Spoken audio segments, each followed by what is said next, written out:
Hello friends, வீட்ல குட்டீஸ் எல்லாம் ஒண்ணு சேர்ந்தாங்க. குட்டீஸ்லாம் ஒண்ணு சேர்ந்தா என்ன பண்ணுவாங்க? ஒரே பொம்மைக்கு சண்டை போடுவாங்க. ஒண்ணா டிவி பார்ப்பாங்க, இல்லன்னா ஃபோன நோண்டுவாங்க. சரி, நம்ம கிட்ஸ் அப்படியே வழக்கம் போல வச்சிருக்க கூடாது. ஏதாச்சும் புதுசா என்டர்டெயின் பண்ணணும்னு சொல்லிட்டு, வாங்கன்னு சொல்லிட்டு வாய்க்கால்ல இருக்க மீனுக்கெல்லாம் சாப்பாடு போடுங்கன்னு கூட்டிட்டு போயாச்சு. அவங்களும் ரொம்ப ஆர்வமா மீன் என்ன சாப்பிடும், இத சாப்பிடுமா, அத சாப்பிடுமான்னு கேட்க ஆரம்பிச்சுட்டாங்க. அது எது சாப்பிடுதோ அதெல்லாம் எனக்கு தெரியாது. நம்ம கிட்ட எது இருக்கோ அதை தான் மீனுக்கு போடணும்னு சொல்லிட்டு வீட்ல இருந்த அப்பளத்த அப்படியே பொடி பண்ணி குடுத்தாச்சு. 3 பேரும் ஒண்ணா சேர்ந்து சாப்பாட்ட போட்டு மீன் வந்து அந்த சாப்பாட்ட சாப்பிடுதான்னு அழகா தேட ஆரம்பிச்சுட்டாங்க. பாருங்க எப்படி தேடிட்டு இருக்காங்கன்னு. தண்ணிய பார்த்தா பெரியவங்க நமக்கே ஆசையா இருக்கும் அத தொட்டு விளையாடணும்னு. அப்ப குழந்தைங்கள சொல்லவா வேணும்? எவ்வளவு தண்ணி அழுக்கா இருந்தாலும் பரவாயில்ல, நாங்க விளையாடியே தீருவோம்னு சொல்லிட்டு அவங்க பாட்டுக்கு தண்ணி எடுத்து இறைச்சி விளையாட ஆரம்பிச்சுட்டாங்க.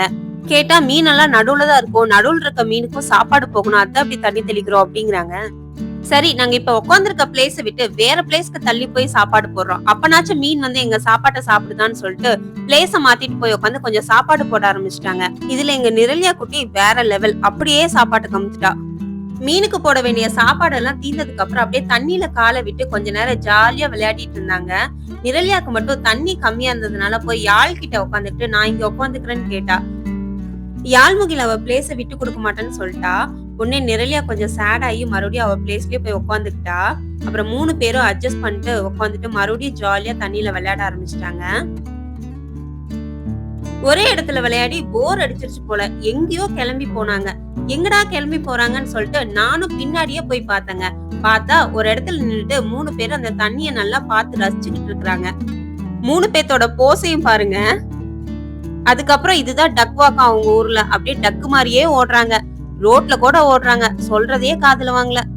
அப்படியே 3 பேரும் அழகா நின்னு அந்த நயகரா ஃபால்ஸ பாத்துட்டு இருக்காங்கன்னு சொல்லணும்னு எனக்கு ஆசைதான். பட் ஆனா அது நடக்கல. அந்த வாய்க்கால தான் பாத்துட்டு இருக்காங்க மறுபடியும். அடுத்து ஒவ்வொருத்தங்களா கல்ல பொறுக்கி அந்த வாய்க்காலுக்குள்ள தூக்கி போட்டுக்கிட்டே இருந்தாங்க. இதுல அவங்களுக்கு போட்டி வேற, யார் அதிகமா கல்ல பொறுக்கி தூக்கி வாய்க்காலுக்குள்ள போடுறதுன்னு. தண்ணி நிறைய வரவங்க தான் வின்னராமா.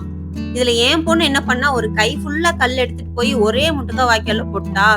பாருங்க, அவ கை ஃபுல்லா கல் இருக்கும்.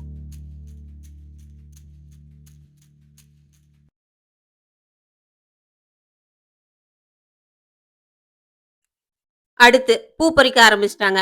ஒருத்தி என்ன பண்றாளோ அதே தான் மத்த 2 பேரும் ஃபாலோ பண்றாங்க. ஒருத்தங்களா பூவ பொறிச்சு பொறிச்சு மூந்து பார்த்து என்கிட்ட காமிச்சிட்டு இருந்தாங்க. அது பார்க்கவே ரொம்ப கியூட்டா இருந்துச்சு. நெக்ஸ்ட் அனிமல்ஸ் பக்கம் போயிட்டாங்க. ஃபர்ஸ்ட் இந்த கோழிய தான் டார்கெட் பண்ணாங்க. அது ஓடிருச்சு. அப்புறம் சரி, ஒரு கூண்டுல அடைச்சு வச்சிருந்த சின்ன கோழி நெறைய இருந்துச்சு.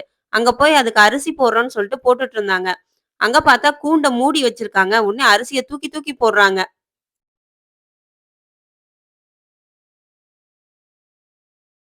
அப்படியே 3 பேத்தையும் உட்கார வச்சு ஒரு ஃபோட்டோ எடுத்தாச்சு. அப்புறம் என்ன கிளம்பிட்டாங்க. சரி, நடந்து போவாங்கன்னு பார்த்தா, அவங்க பாட்டுக்கு ஓடுறாங்க. என்னாலலாம் புடிக்கவே முடியல. சரி ஓடுங்கன்னு விட்டுட்டேன்.